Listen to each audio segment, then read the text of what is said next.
Today I'm going to show you an FBI tactic to hijack someone's brain and get them to reveal basically anything that you want. I need to give you a couple of caveats first. Number one is this. All these tactics, they don't work on everybody, but if you were to take the bell curve and shoot for the center of that curve, they will work on most people most of the time. Also, tactics like this generally don't have a whole lot of effect with people who are on the spectrum. Sometimes they don't process social cues the way that other people do. With that out of the way, I want to share something with you that I want you to remember at the very end of this video.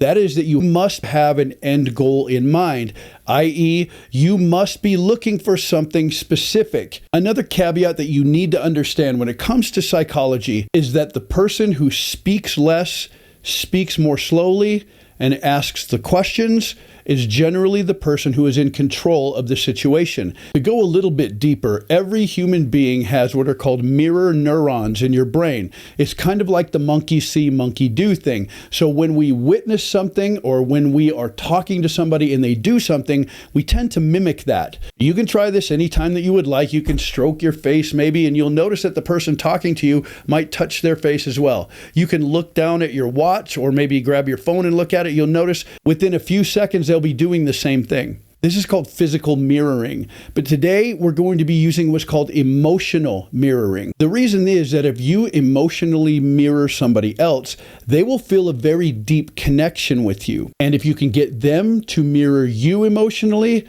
then subconsciously, they are willing to follow you as an authority figure. To take it a little bit further, once they see you as an authority figure and they feel that connection to you, they will be completely at ease and comfortable with you asking very deep and pointed questions because they want to give you an answer. Now I want to show you the actual tactic. It's called the 2 and 1 method. I'll define that in just a moment, but first I want to tell you that at this point, I'm going to use an example. It can be any topic in the world, but I'm going to use the example of a relationship. So following that example, you will want to begin to steer the conversation toward relationships, whether that be husband and wife, whether that be boyfriend and girlfriend, so on and so forth, whatever that is with the significant other, you want to steer the conversation toward relationships in a way that the person you're speaking to can also engage. Then you start the 2 and 1 method. This means that you ask 2 follow-up questions and then you give them 1 statement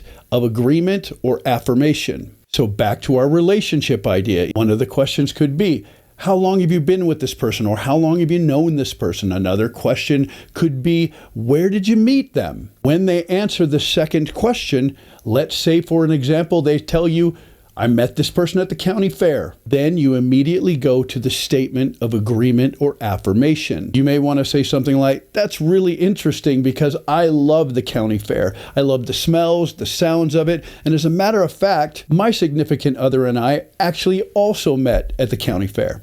Whether it's true or not doesn't matter because you asked them 2 questions that were follow-ups in the relationship category, and then you appended that with 1 statement of that agreement and that affirmation. Now what we do is we continue this process several times. We continue to repeat the process. 2 questions and then 1 statement of agreement or affirmation. We're almost there. When you ask a question of somebody who you've built trust with, and if you're this far into the process, you already have a connection with that person and they will feel at least somewhat connected to you. So part of human psychology is that once you have that connection with the person, they ask you a question, your brain feels the need, the necessity to reply. Your brain will do whatever it needs to do to hold on to what's called homeostasis. And this means for everything to stay the same. So the big idea here is that your brain subconsciously will do whatever it needs to do to continue and maintain homeostasis. Part of that is making sure you answer questions that are asked of you. Now we get to the piece where I told you at the very beginning to be paying attention. At the very beginning, I said, make sure you have an end goal in mind, a specific question that you need an answer to. You may have heard the old adage, a body in motion stays in motion and a body at rest stays at rest.